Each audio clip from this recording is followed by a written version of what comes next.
एक नेकी के एक और प्रोग्राम के साथ मैं हूं इकबाल हुसैन और न्यूज़ वन की टीम के साथ इस वक्त मैं मौजूद हूं औरंगी टाउन कराची की फरीद कॉलोनी में, जहां हमें जाना है कलील आमदनी वाले एक ऐसे नौजवान से मिलने जिसकी ज़िंदगी में गुर्बत ने खासी तोड़फोड़ कर रखी है। रमज़ान मुबारक का मुबारक महीना है, ईद सर पे है, लेकिन इस घर में खाने को कुछ नहीं, ओढ़ने को कुछ नहीं, पहनने को कुछ नहीं। ये लोग क्या सोचते हैं, क्या करते हैं, क्या करना चाहते हैं और क्या करना चाहते थे जो नहीं कर सके, और हम अपने मालो मता में से अपने मुसलमान बहन भाइयों के लिए क्या कर सकते हैं। यही मकसद है एक नेकी को करने का और इन मुस्तहकीन को आप तक पहुंचाने का। मेरे साथ रहिएगा।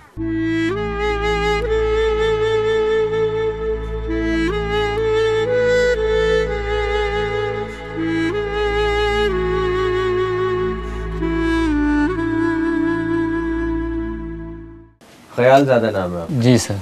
कहाँ के रहने वाले हो? कराची कब आए? मैं पेशावर का रहने वाला हूँ। कराची तो 1999 में आया हूँ, तो यहाँ नौकरी के लिए आया हूँ। वहाँ मतलब वालिद साहब पैसे कभी भेजते थे, कभी नहीं भेजते थे, उससे गुजारा नहीं होता था। कहाँ रहते थे वहाँ? वहाँ गदू नमाजी में। गदू नमाजी से कराची आप आ गए मेहनत मजदूरी करने के लिए, काम ढूंढने के लिए ना? जी। वो तो एक बहुत बड़ा सनती इलाका है ना, बहुत इंडस्ट्री है, वहाँ काम नहीं मिला आपको? वहाँ के लोगों के लिए वही जो आबाद लोग हैं वो लोग अपने लोगों को लगा देते हैं, तो हम लोगों को नहीं मिलता है। तो आप भी तो मकामी आबादी में से थे सर, तो वो थोड़ा सा हमारे से थोड़ा हट के, इतना करीब नहीं है, जो फैक्ट्री वगैरह जो भी है तो वो तो करीब नहीं है। हमारे साथ पहले से यहीं रहते थे कराची में? कराची में रहते। क्या करते थे वो ये पानी का टैंकर में पानी वगैरह डालते थे। वो काम। पढ़े हो कुछ? 4 जमातें पढ़ी। तो आगे क्या मसला था? तो आगे ये मसला था, वालिद साहब कभी पैसे भेजते थे, कभी नहीं भेजते थे, तो इधर वहाँ पे गुजारा नहीं होता था। कभी खाने के लिए होता था, कभी नहीं होता था। नहीं, जब सरकारी स्कूल में तो इतने ज़्यादा पैसा नहीं चाहिए ना? पैसे नहीं सर, लेकिन हमारे अपने खाने पीने के लिए तो पेट को तो कुछ चाहिए ना। हाँ। अब उसके लिए तो कोई नहीं था, तो फिर वो यही चौथी जमात से आपने पढ़ाई सिर्फ इसलिए छोड़ दी कि मैं मजदूरी करूँगा, काम कर लूँगा? जी सर। जब कराची आ गए क्या काम किया सबसे पहले 1999 में? मैं जब कराची आया, वालिद साहब ने मेरे से पूछा काम करोगे या पढ़ाई करोगे? अच्छा। तो फिर मैंने बोला मैं काम करूँगा, मैं पढ़ाई नहीं करूँगा, क्योंकि मजबूरियाँ थी। मेरे को पता था कि मैंने धक्के खाए, जो भी खाए। तो 8-10 साल के उसको खुद तो वालिद साहब को ज़्यादा मजबूरियों का पता था या आपको ज़्यादा पता था? मेरे ऊपर गुजरा तो मेरे को पता था ना सर। नहीं, वालिद साहब बिल्कुल लाताल्लुक हो गए थे तुम? लाताल्लुक ऐसे नहीं थे, लेकिन कभी कभार उनकी भी तनख्वाह कम थी, तो कभी उनका भी इधर कभी गुजारा नहीं होता था, कभी भेजते थे कभी। वो लेकिन ज़ाती तौर पे चाहते थे कि आप पढ़ जाओ? हाँ, तो उन्होंने एक दफ़ा पूछा मेरे से, सिंगल पूछा उन्होंने, तो मैंने बोला मैं नहीं पढ़ूँगा, मैं काम के लिए आया हूँ तो मैं काम ही करूँगा। फिर मैं काम पे लगा, नौकरी पे।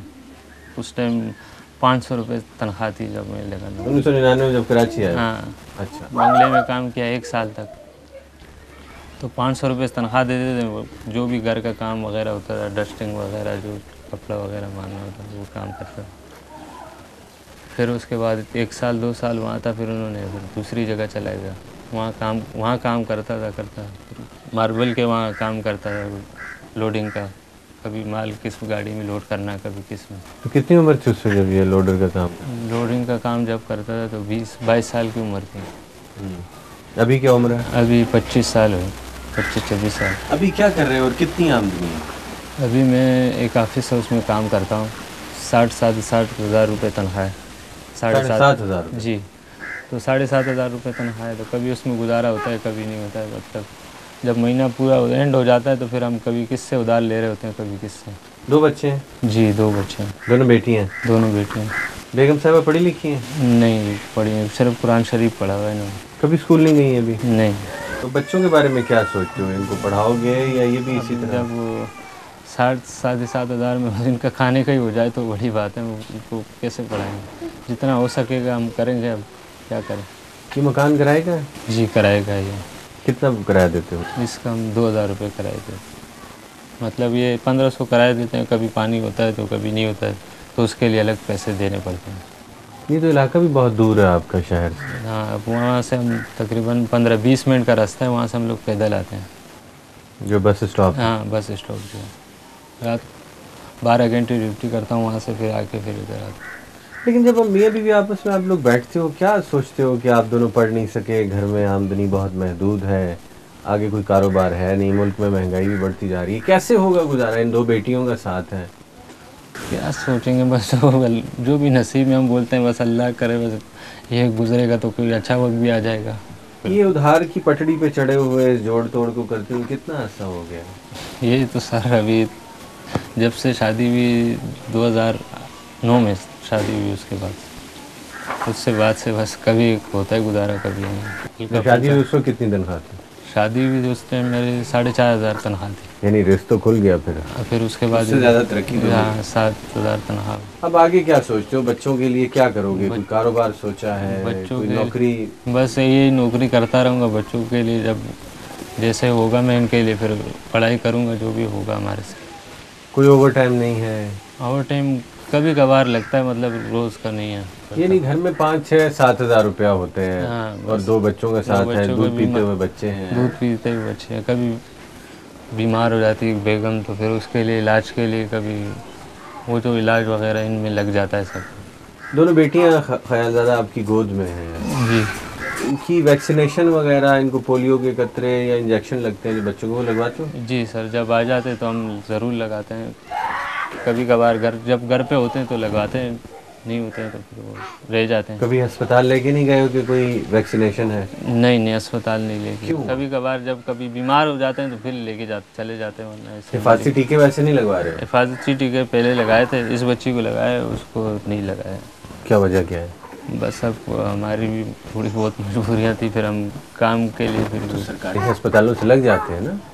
सरकारी इधर करीब कोई है नहीं। और खुदा न खास्ता बच्चे बीमार हो जाए तो खर्च अगर ज़्यादा हो जाए फिर क्या करते हो? फिर भी सर कभी दफ्तर से ले लेते हैं, कभी उधार, कभी किसी से उससे गुजारा करते हैं। दफ्तर ताउन कर देता है उस वक्त? हाँ, दे देता है, कभी 1,500 दे देता है। जब कभी बीमारी, कोई इमरजेंसी बीमारी या ऐसा कुछ हो जाता है तो वो दे देते हैं। फिर जैसी तनख्वाह आती है फिर वो काट लेते हैं। अपने बच्चों को पढ़ाना चाहते हो वैसे? हाँ, क्यों नहीं, हमें पता है हमारे ऊपर क्या गुजर रहा है, क्योंकि जैसे हमारे हाल है, कल मैं नहीं चाहता कि मेरे बच्चों के भी ये हाल हो। मैं चाहता हूँ कि मेरे बच्चे भी पढ़ें। यानी आपको ये शऊर है कि आप तालीम नहीं हासिल कर सके जिसकी वजह से आप बेहतर नौकरी नहीं कर सकते? जी हाँ, ये बिल्कुल है। मैं कभी कभार जब कोई बड़े मेरे से मिलते हैं तो मेरे को बड़ा होता है कि यार मैं भी कल पढ़ लेता तो मैं भी ऐसे बड़ा आदमी होता।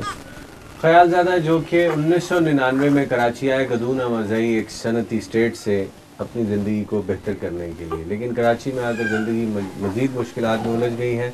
बाकी मामलात क्या हैं, ख्यालज़ादा अपने बच्चों के बारे में क्या सोचते हैं, क्या करना चाहते हैं, इस पर बात होगी। इनकी बेगम साहिबा से भी हम बात करेंगे और कलील आमदनी के साथ रमज़ानुल मुबारक कैसे गुजरा है इस घराने से पूछेंगे। मेरे साथ रहिएगा इस ब्रेक के बाद।